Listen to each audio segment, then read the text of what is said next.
आज जो है ना हम लोग कल से स्टार्ट किए थे कि ब्रिटिशर्स का क्या इम्पैक्ट था इंडिया के अलग अलग सेक्टर्स के ऊपर, है ना।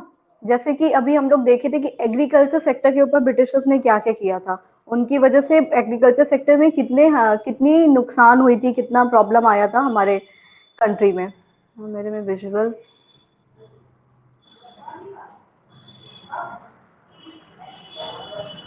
आकांक्षा ज्वाइन है क्या इसमें अभी?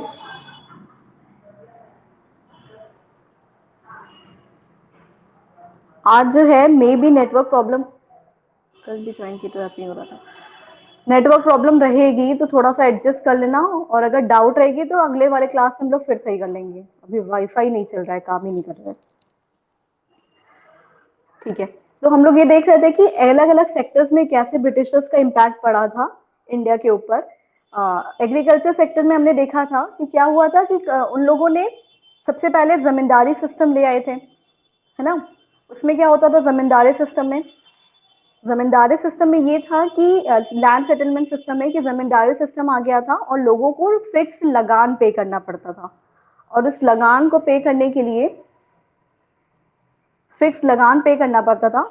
और लगान पे करने के लिए एक डेट फिक्स रहती थी। अगर उस पर्टिकुलर डेट पे लगान नहीं पे हुआ तो क्या होता था कि उन लोगों को अपने लैंड से लैंड के राइट्स हट जाते थे। मतलब वो लैंड जो है वो चली जाती थी ब्रिटिशर्स के पास या जमींदार के पास, जिसकी भी लैंड होती थी। फार्मर्स को फिर अलाउ नहीं किया जाता था उसके ऊपर फार्मिंग करने के लिए, है ना।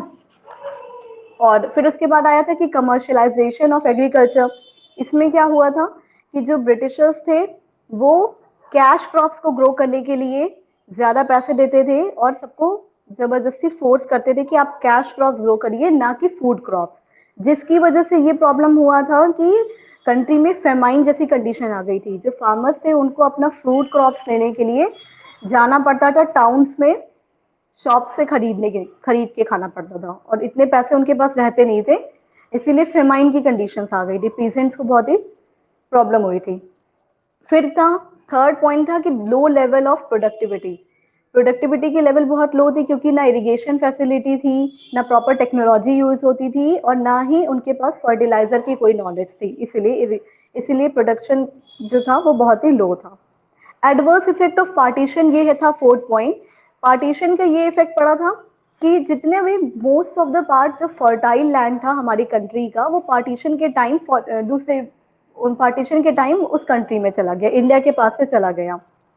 तो पार्टीशन का ये इफेक्ट पड़ा था कि बहुत सारे फर्टाइल लैंड कुछ जो थे वो पाकिस्तान चले गए, कुछ ईस्ट पाकिस्तान यानी बांग्लादेश, जैसे जूट वाला जो पूरा पोर्शन था वो ईस्ट पाकिस्तान मतलब बांग्लादेश की तरफ चला गया।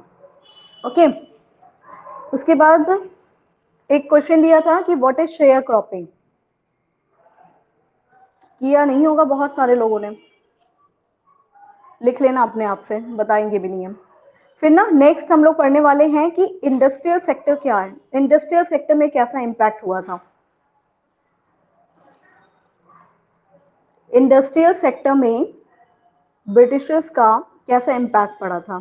बोल रहा है कि some Indian industries producing certain special products enjoyed world wide reputation. India was particularly well known for its handicraft industries, but overall the poor state of industrial sector is briefly discussed. अच्छा, जब हम लोग ये पढ़ रहे थे कि before the arrival of Britishers India कैसे कहलाती थी, prosperous, agrarian and well known for handicraft industry. यही 3 पॉइंट हमने पढ़ा ना वहां पे।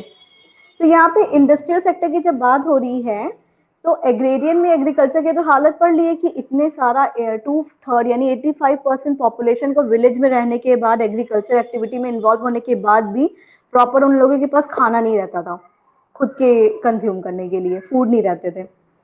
उसी तरीके से इंडस्ट्रियल सेक्टर की जब बात हो रही है तो इसमें जब handicraft industry, well known handicraft industry थी, वो पूरे वर्ल्ड में वर्ल्ड वाइड फेमस थी अपने हैंडीक्राफ्ट वर्क के लिए। लेकिन ब्रिटिशर्स के आने के बाद क्या हुआ था उसको देखते हैं।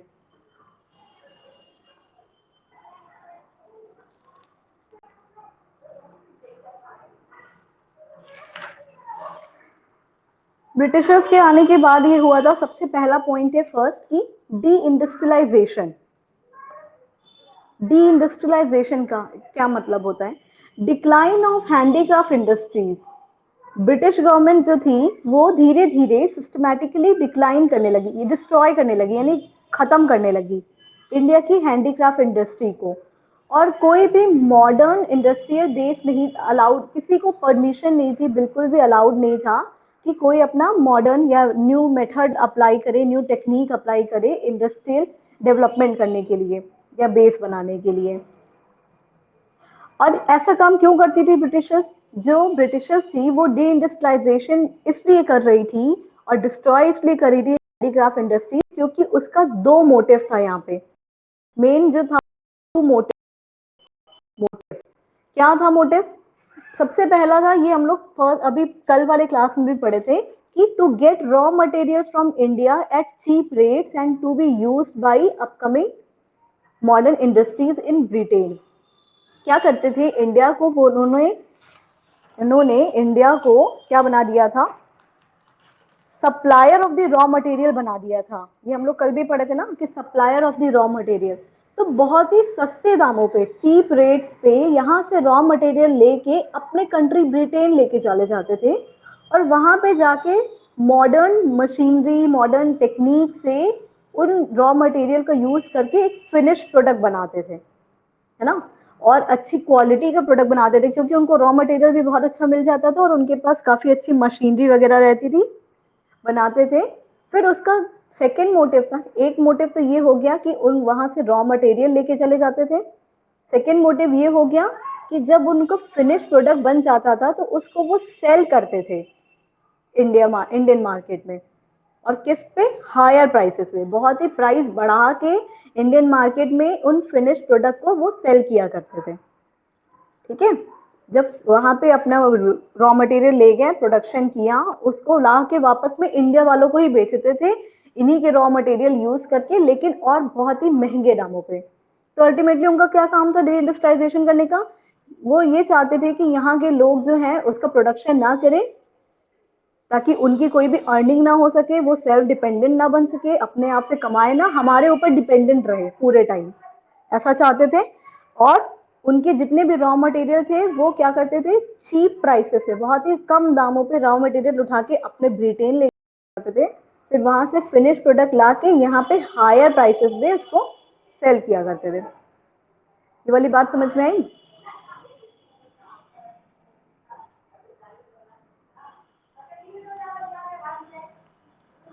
ओके,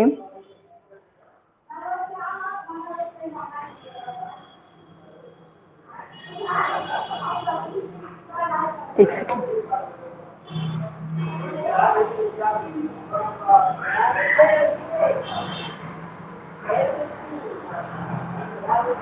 ठीक है, फिर जो है नेक्स्ट बोल रहा है कि सेकंड क्या हुआ था इंडस्ट्रियल सेक्टर में, adverse effect of decline of handicraft industries.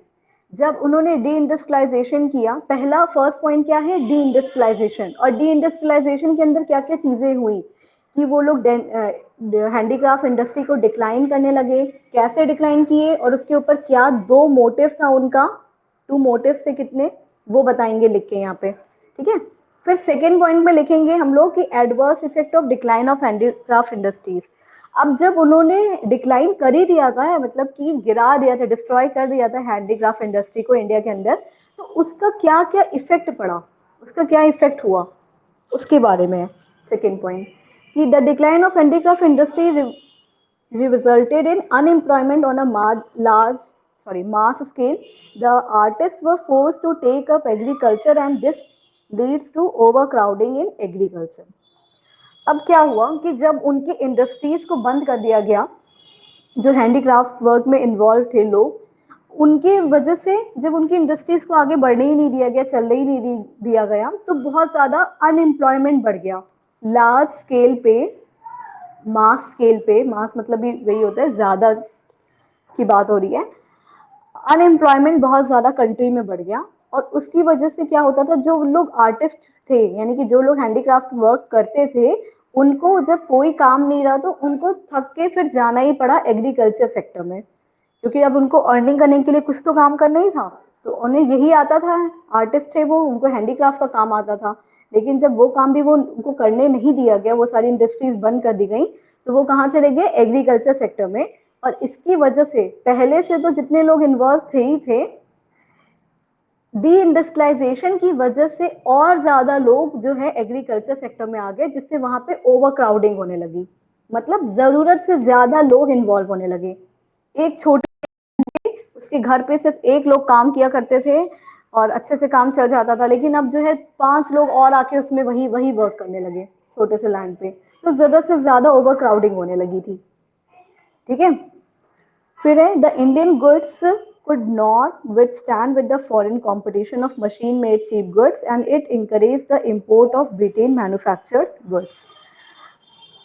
कुछ लोग जो थे ऐसे जो बच भी गए थे कि उनका उनकी जो है इंडस्ट्री अभी बंद नहीं हुई थी, वो अभी भी प्रोड्यूस करने, मतलब अभी भी मैन्युफैक्चरिंग वाला काम करते थे, हैंडीक्राफ्ट को जो है बनाने में लगे हुए थे। लेकिन क्या होता था, जब यहाँ से ज्यादा क्वांटिटी में रॉ मटेरियल इंपोर्ट होके फिनिश्ड गुड बन के आता था, वो फिनिश्ड गुड के कंपैरिजन में जो यहाँ के जो लोकल हैंडीक्राफ्ट आर्टिस्ट थे, उन दोनों के प्रोडक्ट में बहुत डिफरेंस होता था। वो मॉडर्न मशीनरी वगैरह यूज करके, क्योंकि वो मशीन यूज करते थे, तो जो प्राइस रहती थी उस गुड्स की वो भी थोड़ी कम रहती थी। हाथ से बनाए हुए चीजों के दाम थोड़े ज्यादा रहते थे और मशीनरी के क्या होते थे, कम होते थे। तो क्वालिटी भी ज्यादा अच्छी मिल जाती थी और क्या होता था कि पैसे भी कम लगते थे किन गुड्स में, जो कि इंपोर्ट होके आते थे, ब्रिटिश के इंपोर्ट वाले मैन्युफैक्चर्ड गुड्स के। इसके लिए इसकी वजह से जो इंडियन गुड्स था वो फॉरेन कंपटीशन में स्टैंड नहीं कर पाया था, वो उनके साथ compete नहीं कर पा रहा था, और यही इंकरेज भी किया था इंपोर्ट को। जब क्योंकि यहाँ के लोकल प्रोड्यूसर्स जो थे वो अच्छे से compete नहीं कर पा रहे थे और ज्यादातर परचेज भी इन्हीं लोगों के प्रोडक्ट हो रहे थे, ब्रिटेन वालों के, इससे इंपोर्ट ज्यादा और ज्यादा इंकरेज होने लगा था। ये बात समझ में आई कि कि इफेक्ट क्या हुआ था, एडवर्स इफेक्ट क्या पड़ा था decline in the handicraft industry में। एक तो ये हुआ था कि बहुत ज्यादा अनएम्प्लॉयमेंट हो गया था, जिससे ज्यादातर लोग जो हैं एग्रीकल्चर सेक्टर में आने लगे थे, ओवर क्राउडिंग हो गई थी। दूसरा ये हुआ था कि फॉरेन कंपटीशन में इंडियन गुड्स जो है वो compete नहीं कर पा रही थी उनसे, इसीलिए जो मशीनरी के चीप प्रोडक्ट्स थे वो ज्यादा लोग प्रेफर कर रहे थे, और इससे इंकरेज हुआ था import of Britain manufactured goods. दो बातें हुई थी, यही दो एडवर्स इफेक्ट था हैंडीक्राफ्ट इंडस्ट्री का। ये बात समझ में आई।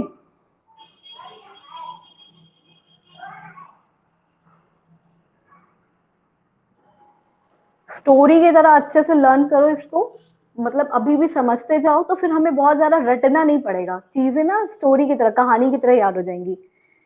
ऐसे याद करना है कि इंडस्ट्रियल सेक्टर में दो पॉइंट क्या थी, एक तो डी इंडस्ट्रियलाइजेशन था, दूसरा एडवर्स, डी इंडस्ट्रियलाइजेशन की वजह से ही दूसरा पॉइंट जनरेट हुआ कि adverse effect of deindustrialisation, है ना। डी इंडस्ट्रियलाइजेशन में दो मोटिव था कि रॉ मटेरियल सस्ते दामों पे ले लो और फिनिश गुड महंगे दामों पे लाके इंडिया में बेचो, ये दो पॉइंट लिखना है। और उसके बाद जब डी इंडस्ट्रियलाइजेशन हो गया तो उसका एडवर्स इफेक्ट ये आया कि यहाँ पे अनएम्प्लॉयमेंट ज्यादा होने लगा, तुम ओवर क्राउडिंग हो गई एग्रीकल्चर सेक्टर में। दूसरा कि फॉरेन कंपटीशन से कॉम्पीट नहीं कर पा रहे थे लोकल प्रोड्यूसर, तो जिसकी वजह से इंपोर्ट जो है वो ज्यादा इंकरेज हो गया। ठीक है,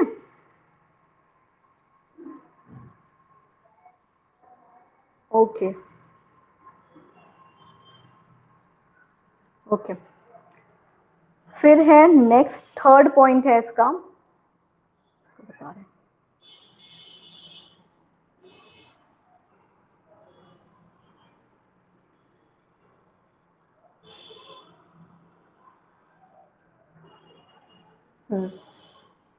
थर्ड पॉइंट है lack of capital goods industries, lack of capital goods industries, है ना। कैपिटल गुड तो पता ही होगा क्या है, अभी तक इतने दिन से हम लोग पढ़ रहे हैं।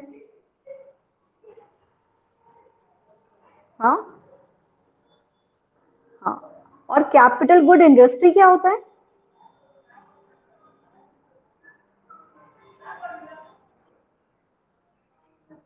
बिल्कुल, ऐसी इंडस्ट्री जहां पे कैपिटल गुड्स को बनाया जाता है ना। जैसे जो मशीनरी हमें यूज करनी है फैक्ट्री में, उस मशीनरी को जिस इंडस्ट्री में बनाया जा रहा है उन मशीन्स को, वो होती है क्या, कैपिटल गुड्स इंडस्ट्रीज होती है। कैपिटल गुड्स तो हमें पता ही क्या होता है, लेकिन इन कैपिटल गुड का मैन्युफैक्चर जिस इंडस्ट्री में होता है उन्हें कहते हैं कैपिटल गुड इंडस्ट्रीज, ठीक है। तो जो मशीन टूल्स बनाती हैं, ठीक है।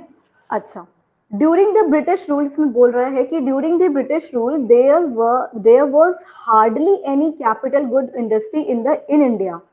ब्रिटिशर्स के रूल के दौरान पे इंडिया में बहुत मुश्किल से एक आध ही कैपिटल गुड इंडस्ट्री होगी इंडिया में। Britishers did not pay attention to Indian capital good industry since they wanted Indians to be dependent on them. और ये बिल्कुल पता है कि ऐसा क्यों था। ब्रिटिशर्स के रूल एक सेकेंड, ब्रिटिशर्स के रूल के टाइम हार्डली कोई कैपिटल गुड इंडस्ट्री थी इंडिया में।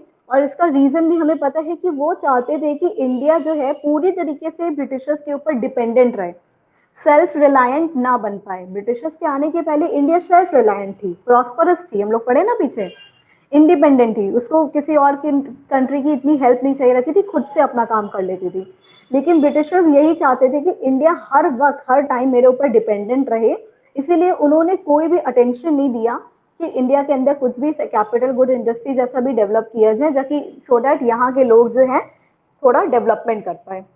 बात समझ में आई। तो इंडस्ट्रियल सेक्टर में ये भी थर्ड इंपॉर्टेंट पॉइंट था कि कैपिटल गुड इंडस्ट्रीज की कमी थी यहाँ पे। ओके, अब जो है फोर्थ है कि low contribution to gross domestic product. अब जो इंडस्ट्रियल सेक्टर थी, क्योंकि हमें पता है हैंडीक्राफ्ट इंडस्ट्री को वो लोग डिस्ट्रॉय कर चुके थे, जिसकी वजह से एडवर्स इफेक्ट में ये हुआ था कि इंपोर्ट बहुत ज़्यादा बढ़ गया था फॉरेन गुड्स का। और कैपिटल गुड्स इंडस्ट्री इंडिया में थी ही नहीं, और उन्होंने इंकरेज भी नहीं किया था इसको डेवलप करने के लिए, है ना। तो इसकी वजह से क्या हुआ था कि जो इंडस्ट्रियल सेक्टर था उसका बहुत ही लो कंट्रीब्यूशन था इंडिया की जीडीपी के ऊपर, क्योंकि वो अच्छे से कंट्रीब्यूट कर ही नहीं पा रहे थे। इंडस्ट्रियल सेक्टर का कंट्रीब्यूशन बिल्कुल ही बहुत ही स्मॉल रहा, कुछ भी कंट्रीब्यूट नहीं कर पाते थे, क्योंकि इंडस्ट्रियल का डेवलपमेंट तभी हो नहीं पाया। और जो थोड़ी बहुत इंडस्ट्रीज पहले हुआ करती थी हैंडीक्राफ्ट वगैरह, उसको भी इन्होंने पूरा डिस्ट्रॉय कर दिया था। तो बस इसमें यही है कि जीडीपी पे कोई भी कंट्रीब्यूशन नहीं था, ग्रॉस डोमेस्टिक प्रोडक्ट पे, ठीक है। फिफ्थ पॉइंट है कि limited role of public sector. Public sector का रोल बहुत ही लिमिटेड था। पब्लिक सेक्टर का मतलब कि जो ब्रिटिशर्स ही कंट्रोल कर रहे थे वही पब्लिक सेक्टर होंगे, उन्हीं वही हमारे जैसे गवर्नमेंट की तरह कॉलोनियल गवर्नमेंट चल रहा था ना, उन्हीं का रूल चल रहा था। तो बोल रहे हैं कि the limited area of operation of public sector was also a reason for drawback of industrial sector. Industrial sector में पब्लिक सेक्टर बिल्कुल भी इन्वॉल्व नहीं हो रहा था, तो कोई भी ऑपरेशन से पब्लिक सेक्टर इन्वॉल्व नहीं होता था, तो ये भी एक ड्रॉबैक का रीजन है। ड्रॉबैक का मतलब एक डिसएडवांटेज है ये इंडस्ट्रियल सेक्टर के लिए। जो पब्लिक सेक्टर थी, जो सिर्फ कुछ ही जगह पे काम करती थी, कुछ ही जगह पे कन्फाइंड थी। कौन कौन सी जगह पे, रेलवे में, power generation, ports and some other departmental undertaking. और कुछ जो कंपनियां थी, डिपार्टमेंट अंडरटेकिंग थी, उनमें रेलवे, पावर जनरेशन और पोर्ट्स। पोर्ट्स क्या होता है पता है किसी को? पोर्ट क्या होता है?